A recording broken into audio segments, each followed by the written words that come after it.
Nós estamos fazendo os nossos estudos acompanhando os artigos do Credo, os 12 artigos do Credo. Hoje vamos tratar do 10º, que é a remissão dos pecados. Creio na remissão dos pecados. O que quer dizer isso? Que consequências nós temos para este artigo? Bom, começamos pela realidade do pecado.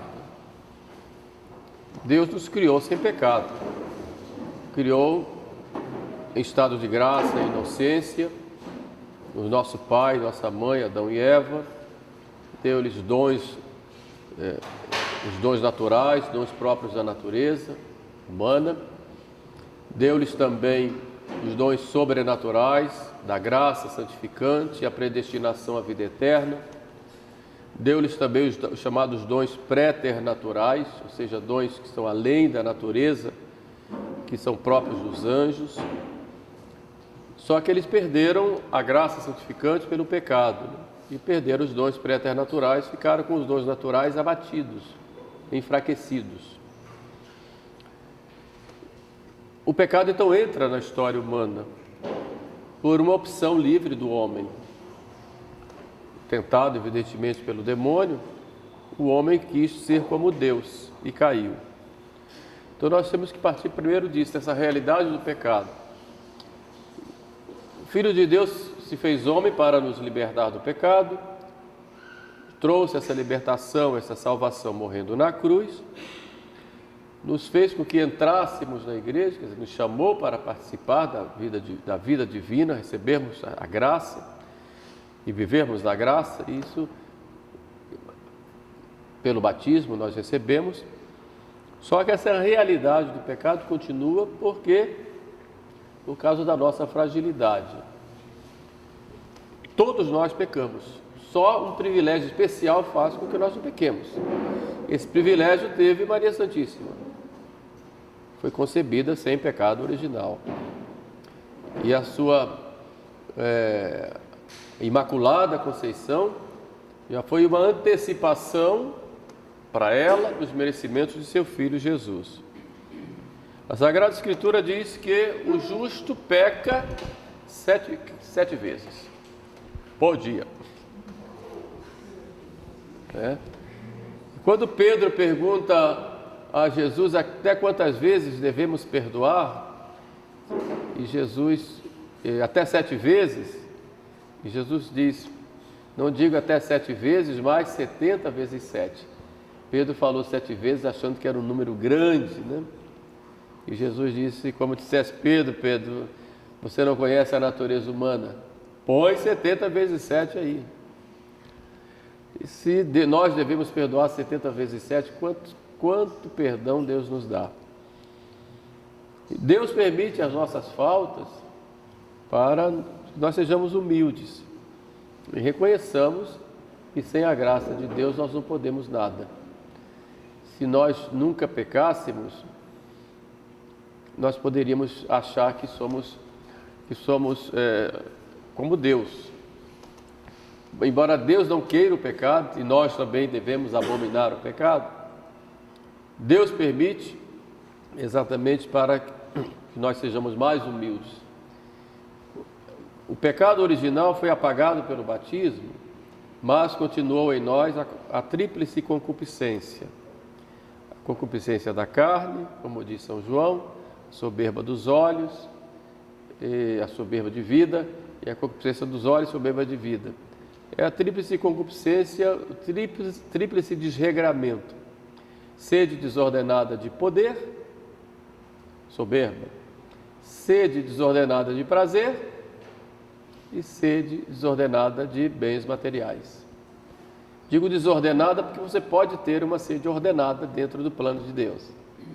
Mas esse desregramento, essa desordem, que é fruto, consequência do pecado original, ela nos leva a uma luta muito grande e muitas vezes nós caímos. E como eu disse, Deus permite essas quedas, até porque Deus também respeita a liberdade humana.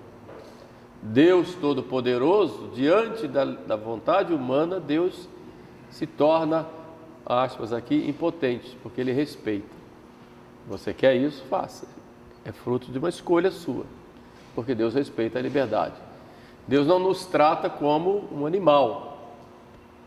Eu pego um cavalo, ponho lá os arreios, os freios, amarro, espora, vai para cá, vai para lá, para, pula, por aí vai.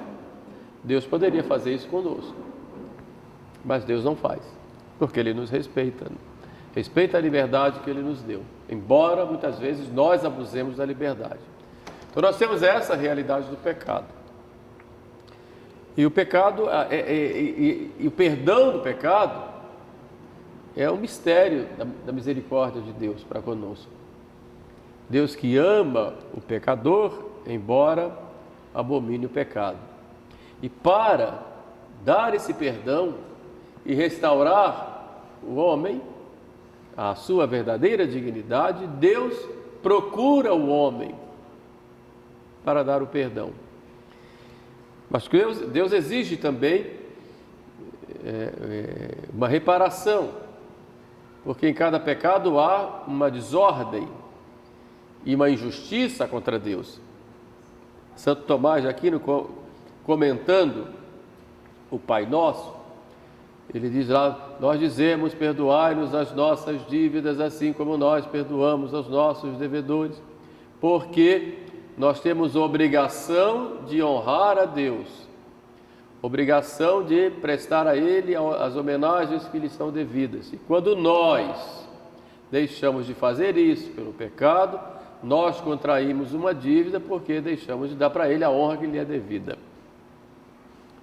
Portanto, o pecado é uma falta no sentido de que nós deixamos de dar a Deus a honra que lhe é devida. É lógico que Deus é glorificado em si mesmo, não precisa da nossa glória, a nossa glória nada acrescenta à glória dele. Porém, nós, enquanto criaturas e criaturas racionais e livres, temos este dever, um ato de reconhecimento do seu supremo poder sobre nós. E o pecado, o que é?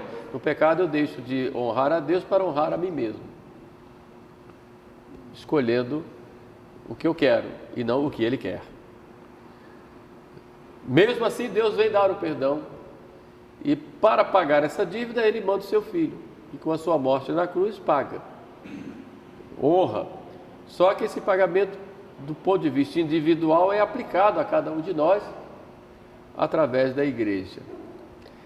Por isso Cristo disse, antes de subir ao céu, era necessário que o Cristo sofresse e ao terceiro dia ressuscitasse dos mortos, e que em seu nome fosse pregada a penitência e a remissão dos pecados a todos os povos, a começar por Jerusalém. Portanto, o que faz a igreja? Prega a penitência e a remissão. Quer dizer, os pecados vão ser remitidos ou remidos, ou seja, vão ser apagados. Vamos ficar limpos dos pecados. E Cristo faz isto através da igreja.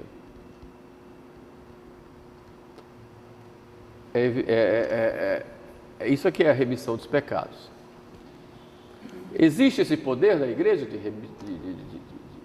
de apagar os pecados ou de perdoar os pecados? De remir os pecados? A igreja tem esse poder? É um dogma de fé. A igreja recebeu de Cristo o poder de perdoar os pecados cometidos depois do batismo. É um dogma de fé. É uma verdade de fé. O próprio batismo já perdoa. Se a pessoa é batizada adulta, por exemplo, todos os pecados são perdoados ali pelo batismo em si. Evidentemente, se quer um arrependimento e um propósito de ter uma nova vida. A pessoa recebe a graça santificante. Assim diz São Pedro, lá no primeiro sermão: arrependei-vos e sede batizados. Agora, durante a história da igreja, muita gente foi contra isso, dizendo que a igreja não tinha esse poder de perdoar pecados, ou algumas seitas dentro da igreja. Por isso que eu falei hoje de seitas dentro da igreja, porque muitas vezes acontece, começa dentro da igreja e depois sai. Muitas vezes. Então, Muitos negaram isso, ou negaram que a igreja tivesse o poder de perdoar pecados, ou negaram que a igreja tinha o poder de perdoar todos os pecados. Eu tirei alguns exemplos da história da igreja para mostrar para vocês. Os primeiros conhecidos disso foram os montanistas, que foram criados, uma seita criada dentro da igreja por um homem chamado Montano, que tinha sido sacerdote de Cibele, um sacerdote pagão. Estamos aí no ano 156 ou 172, não tem muito bem certo. Um autor diz um ano, outro diz outro, mas o fato é que nessa época ele apareceu. Estamos aí nos primeiros séculos da igreja, como uma resposta ao gnosticismo. Ele vai para o lado oposto. Enquanto o gnosticismo era muito liberal, ele agora vai para o lado oposto, né? Ele era um ex-sacerdote pagão, que se converte e é batizado. E pouco depois do batismo ele começa a pregar um rigorismo. E vai dizer que ele aparece como um profeta, um grande reformador da igreja, que agora vai se inaugurar a era do Espírito Santo, e ele se dizia instrumento do Espírito Santo para inaugurar uma nova era na igreja. 1000 anos de paz e de sucesso, de progresso na igreja. Estamos no ano 175. No comecinho já tinha lá um grupo desse sentido. E foi interessante que ele começa a fazer esse movimento. Duas mulheres acatam isso e dizem que receberam dons do Espírito Santo especiais, e começa então a ficar naquela euforia. Era um grupo de eufóricos que iam inaugurar o novo tempo do Espírito Santo. Ficavam muito exaltados, né? E diziam que já estava próximo o fim do mundo. Depois iria o fim dos tempos, como alguns dizem, iria inaugurar um reino milenário de Cristo. Cristo ia reinar por 1000 anos, e para isso era preciso se preparar. Então tinha uma vida muito rígida, muito rigorosa, e é interessante que os réus de pecados, que quem cometia pecado capital, não podia ser absolvido. A igreja não absolvia. Então a absolvição não era para todos os pecados, só para os pecados, para alguns pecados capitais não. E eles não podiam nem voltar para a igreja. Era uma seita dentro da igreja. Interessante, uma pessoa famosa, um escritor famoso, que aderiu a esse grupo, foi o Tertuliano. Já devem ter ouvido falar. Ele se tornou montanista.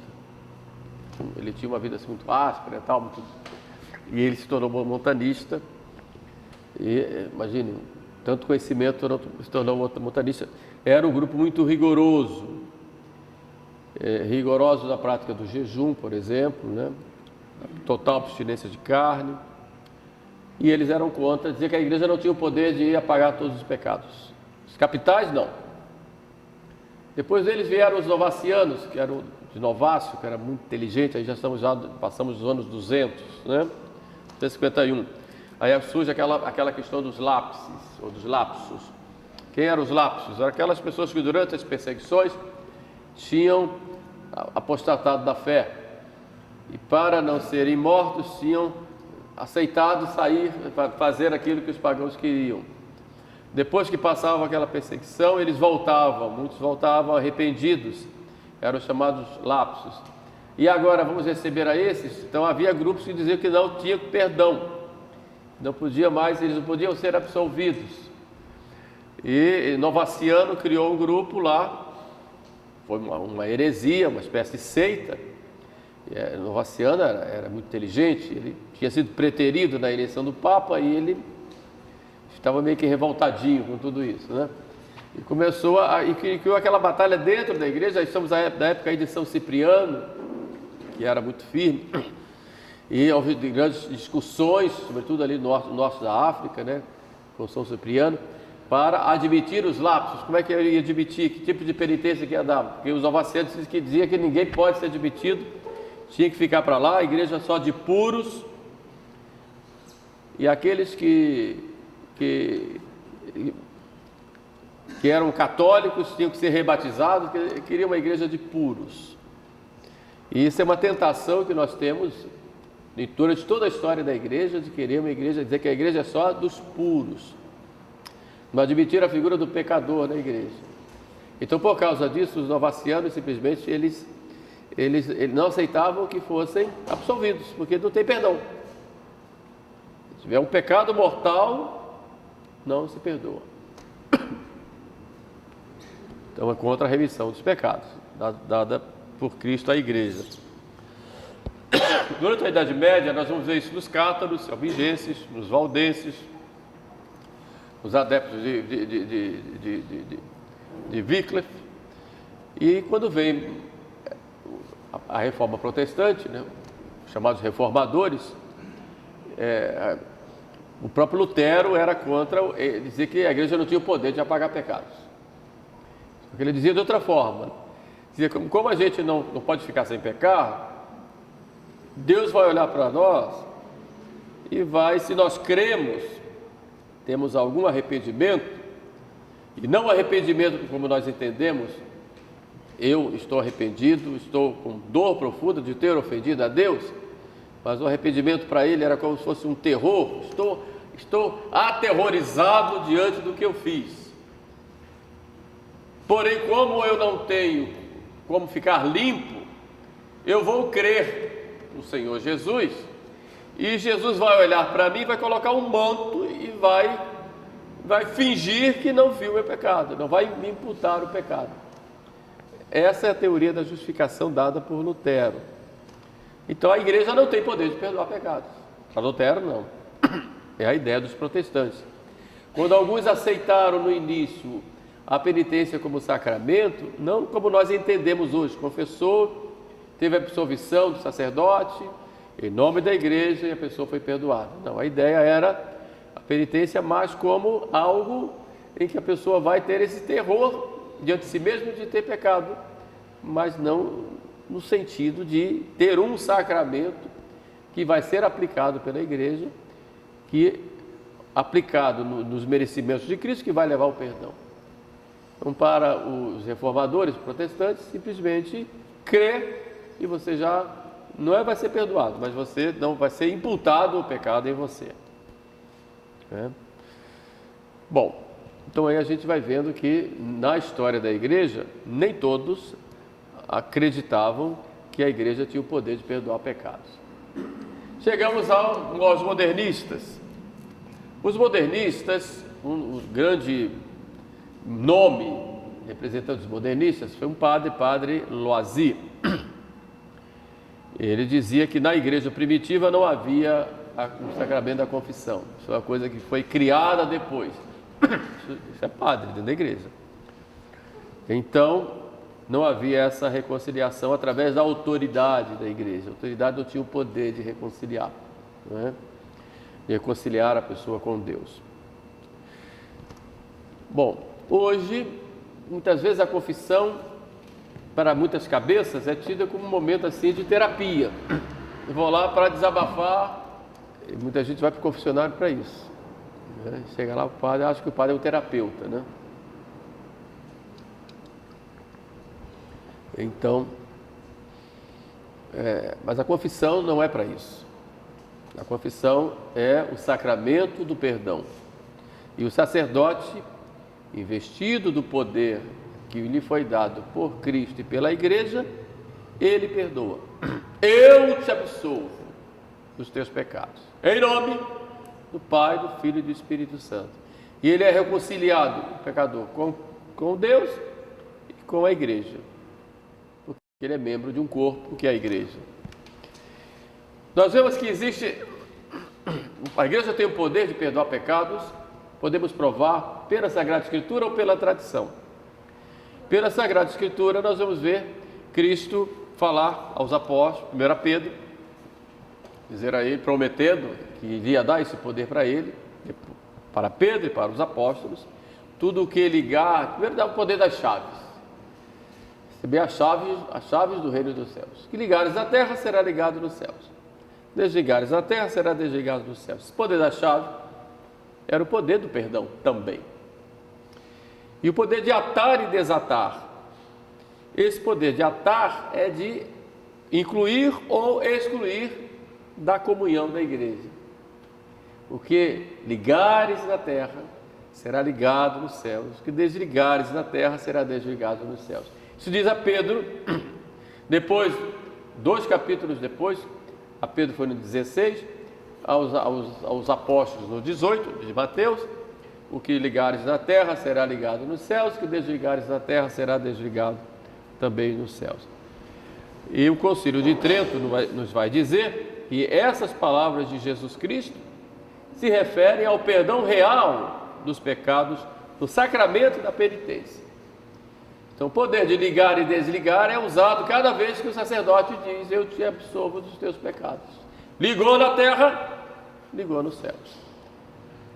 Depois, Cristo, depois da ressurreição, vai aparecer aos apóstolos e vai dizer a mesma coisa, já dando o poder.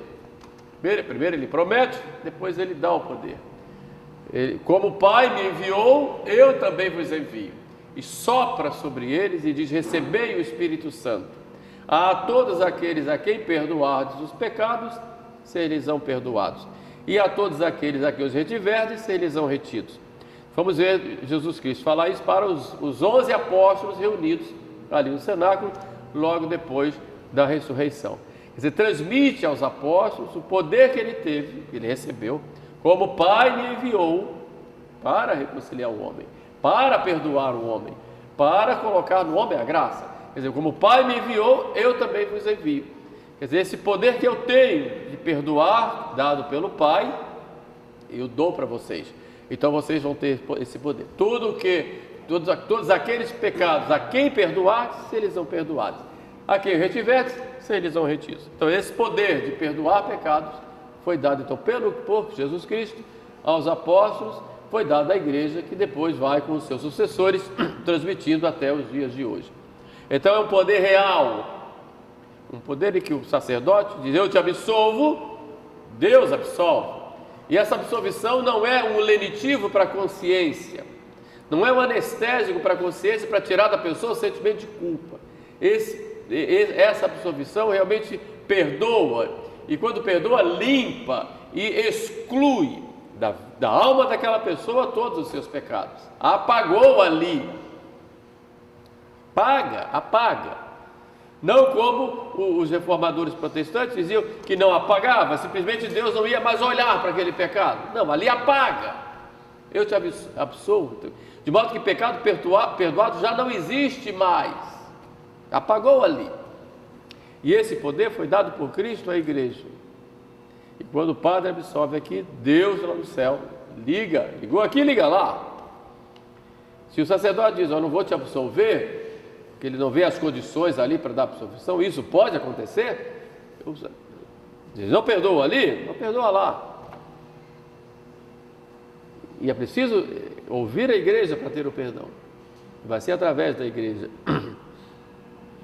O testemunho da tradição diz a mesma coisa. Desde o início da igreja a gente vai vendo que a igreja vai aplicando esse poder de perdoar. Os próprios santos padres, os padres apostólicos, São Clemente falando lá para os Coríntios, São Policarpo e vários outros vão falar dessa, alguns da própria confissão, confessem e sejam perdoados.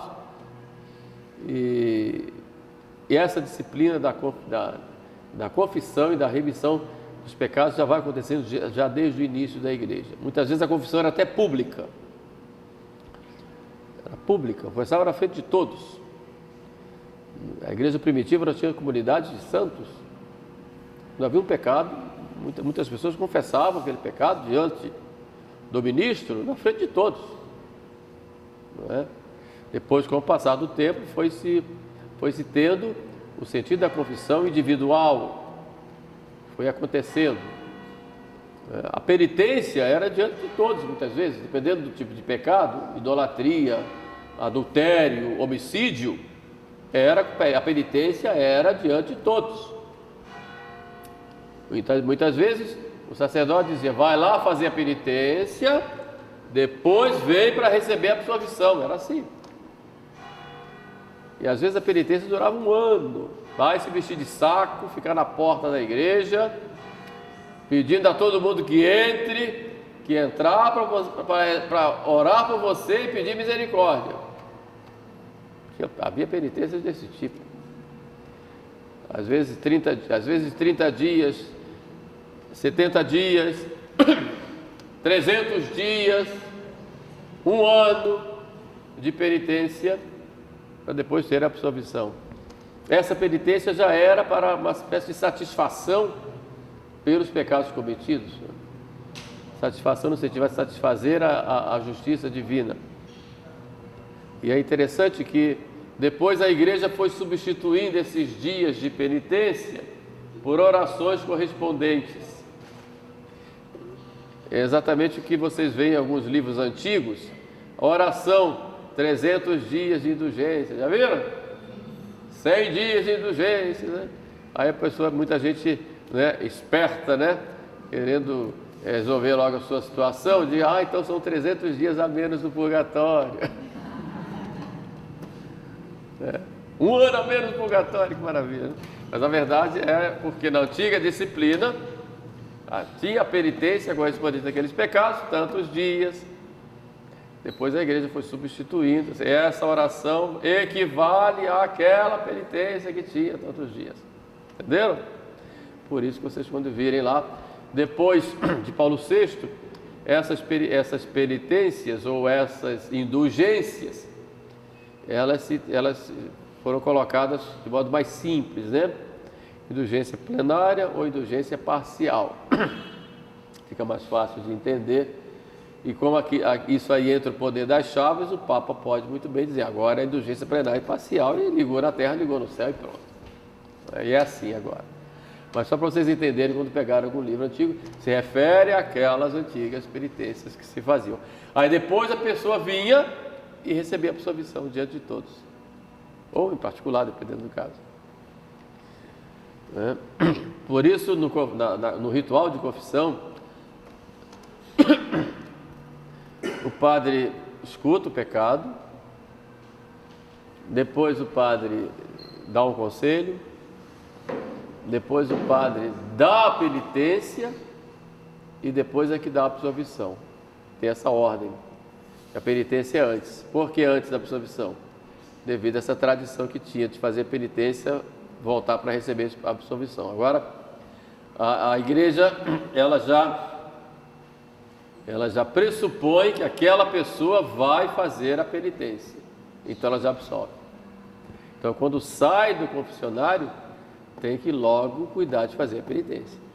Se for uma oração, algum sacrifício, dependendo da penitência dos maiores, menores, enfim. Muito bem. Tudo isso vem da tradição, que a tradição ela nos mostra aí, que desde o início já havia essa disciplina e desde o início já havia o perdão dos pecados dado pela igreja.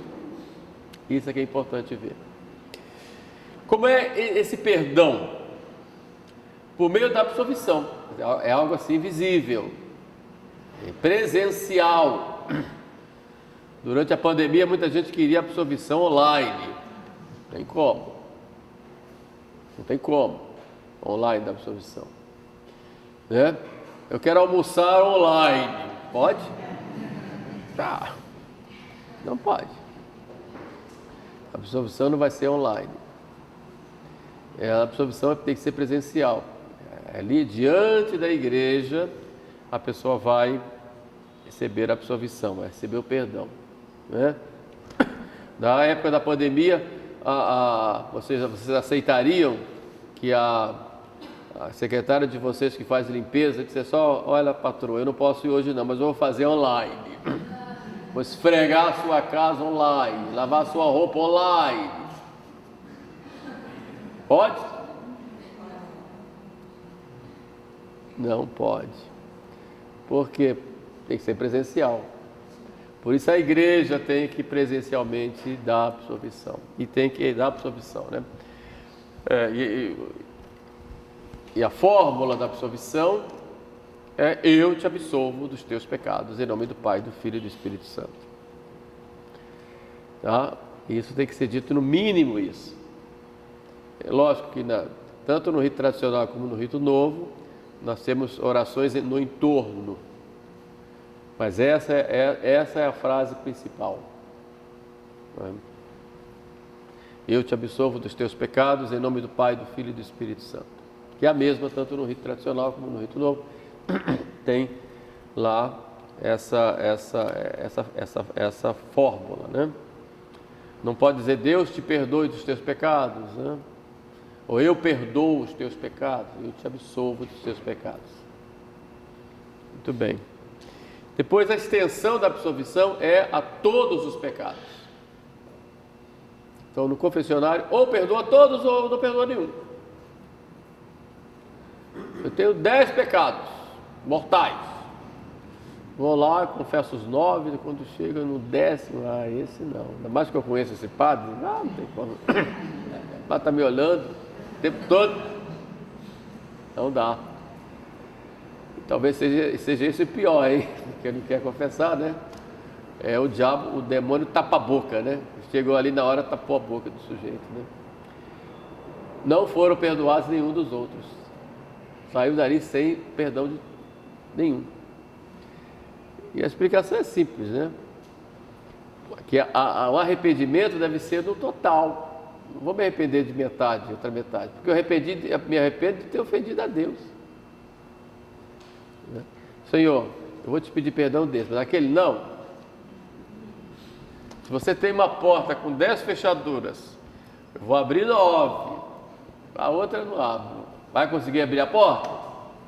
Não. É assim também. Vou me confessar todos os pecados mortais, obrigatoriamente eu tenho que confessar. A não ser que eu não me lembre. Eu não me lembrei, eu digo, peço perdão pelos pecados esquecidos. Aí é claro que Deus vai perdoar. Agora eu devo fazer um exame de consciência antes, né, para poder me lembrar dos pecados. Mas mesmo assim não consegui. Tem gente que diz que dá um branco, chega na hora, fica nervoso, né? E uma vez a pessoa nervosa chegou lá, começou a ficar nervosa, e o padre também ficou nervoso. E o padre diz, vá procurar um médico, e ela diz, vá o senhor também. Quer dizer, a confissão virou outra coisa que de confissão, né? A confissão virou confusão, né? Na verdade é isso. Infelizmente essas coisas tem embaixo do céu, né? Mas a gente tem que... Foi lá, confessou, ele não precisa ter vergonha, ficar com medo. O que o padre vai pensar de mim? Você está se preocupando com isso, o padre não vai pensar nada. Simplesmente vai te dar o perdão e acabou-se, né? E nem vai lembrar que imagina tanta gente confessa, o padre vai dizer assim, aquele ali, não tem isso não. Pois o padre confessionário é pai, é médico, é mestre, é irmão. É uma dimensão que às vezes a gente nunca fala, né? Aliás, eu nunca falei, mas estou falando aqui, padre é irmão também. Porque é irmão por quê? Porque hoje você está ajoelhado lá, amanhã é o padre que vai ficar ajoelhado ali também, com outro padre para confessar. Entendeu? Então, estamos todos juntos, membros do mesmo corpo místico, então vai lá e confessa, sem medo, né? Sem medo, e deixa Deus agir, né? Porque todos os pecados serão perdoados, e essa é uma graça muito grande. E esse perdão tem um caráter também judicial, porque o confessionário é também um tribunal. E nesse tribunal você é quem acusa, você é quem acusa e que você é quem é acusado, no sentido que você que pecou. E o sacerdote ali age como um juiz. Eu te absolvo. Ele é juiz. E um juiz que absolve sempre. Se você não estiver arrependido, ele vai dizer, vai e volta depois. Mas ele está sempre pronto a dar o perdão de Deus ali. Mas ele age como juiz. É o chamado Tribunal da Penitência. E a gente deve ir para lá com confiança em Deus. Pedindo a Deus, nosso Senhor, que primeiro que me dê o verdadeiro arrependimento e firme propósito de não cair de novo. Então eu não posso fazer do confessionário também um local para anestesiar a minha consciência, de que eu vou lá só porque eu estou com sentimento de culpa. Não é por aí. Tem ali é um tribunal em que eu vou ser absolvido, eu vou ser perdoado dos meus pecados. Há uma verdadeira absolvição. Eu saí absolvido, eu entrei como culpado e eu mesmo me culpei, mas Deus me absolveu, Deus me limpou, Deus me lavou, sou nova criatura. Agora aquilo me leva também a compromissos com Deus e compromissos com a igreja, que me acolhe no perdão. Todos os pecados têm perdão? Sim. E por que Cristo então fala que os pecados contra o Espírito Santo não têm perdão? O contexto que Cristo colocou isso foi exatamente quando, diante daqueles fariseus que estavam ali vendo a verdade, sabiam de tudo e negavam aquela verdade conhecida como tal e eram perseverantes nessa negação. É claro que estão pecando contra o Espírito Santo, que ilumina, que move ao arrependimento, e a pessoa não quer se arrepender, então a pessoa termina não sendo perdoada. Não que Deus não queira dar o perdão, porque Deus dá o perdão para todos. Acontece que se a pessoa não se arrepende, não tem perdão, porque a pessoa não quer. E por que diz que é contra o Espírito Santo? Porque quem nos move ao arrependimento é o Espírito Santo. Quem nos move ao perdão é o Espírito Santo. Quem nos impulsiona para pedir perdão é o Espírito Santo. E o Espírito Santo, ele move a pessoa ao arrependimento e a pessoa não quer se arrepender. Isto se chama impenitência. Impenitência final, quando na hora da morte a pessoa não quer se arrepender. Pecou contra o Espírito Santo. Por quê? Porque o Espírito Santo veio movendo e a pessoa rejeitou. Então por isso não tem perdão. Não que Deus não queira perdoar, mas porque a pessoa não quer se arrepender e por conseguinte não quer o perdão. Por isso se diz pecado contra o Espírito Santo. Um deles é a negação da verdade conhecida como tal, segundo o catecismo. Outro é a impenitência final. Então, realmente, a pessoa termina não sendo perdoada, porque não quer o perdão de Deus. Então, esse poder de perdoar pecados é um poder dado por Cristo à igreja, e a igreja vai e realiza, ou pelo batismo, mas principalmente pelo sacramento da penitência ou confissão, que perdoa os pecados cometidos depois do batismo.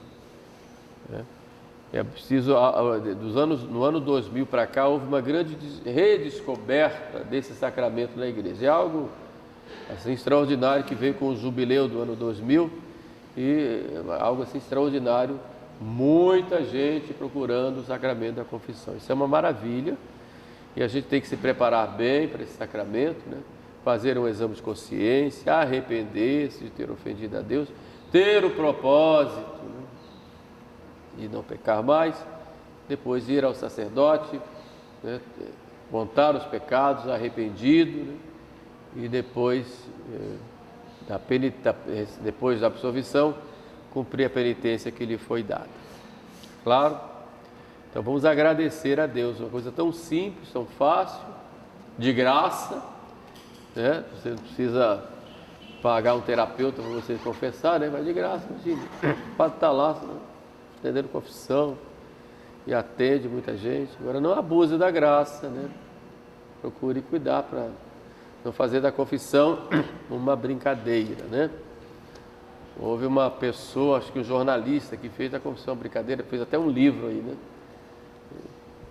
Procurou vários padres na confissão e gravou as orientações que os padres davam para determinados assuntos.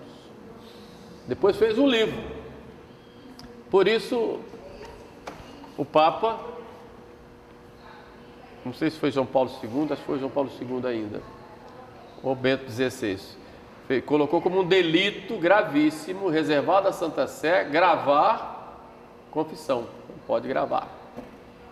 Qualquer instrumento de gravação, pessoa que fizer isso, né? João Paulo II teve esse problema porque os comunistas colocaram escuta no seu confessionário para ver a orientação que ele dava no tempo que ele estava na Polônia. Colocaram escutas, os espiões, para ver que tipo de orientação ele estava dando. Comunismo é fogo.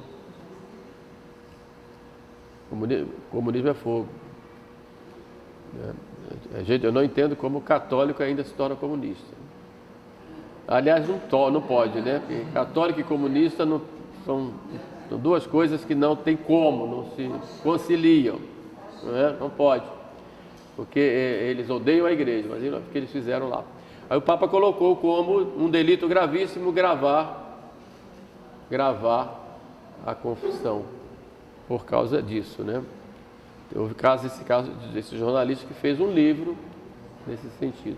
Então, o confessionário é algo muito sério, que nós devemos ir com muita confiança e sair de lá com muita alegria por termos tido o perdão. Tá? Isso é uma graça muito grande para nós. Bom, então eu encerro aqui essa catequese desse 10º artigo do Credo, e no próximo nós vamos tratar o 11º, a ressurreição da carne. Aí nós vamos falar um pouquinho como será essa ressurreição, quando será, não vou colocar a data porque eu não sei, né? Mas quando será, quais serão as circunstâncias. Depois da ressurreição da carne, a gente vai tratar do último, a vida eterna. Tá bom? Aí acaba o mundo. Aí a gente vai depois começar a falar dos mandamentos. Ok? Aguardem a próxima.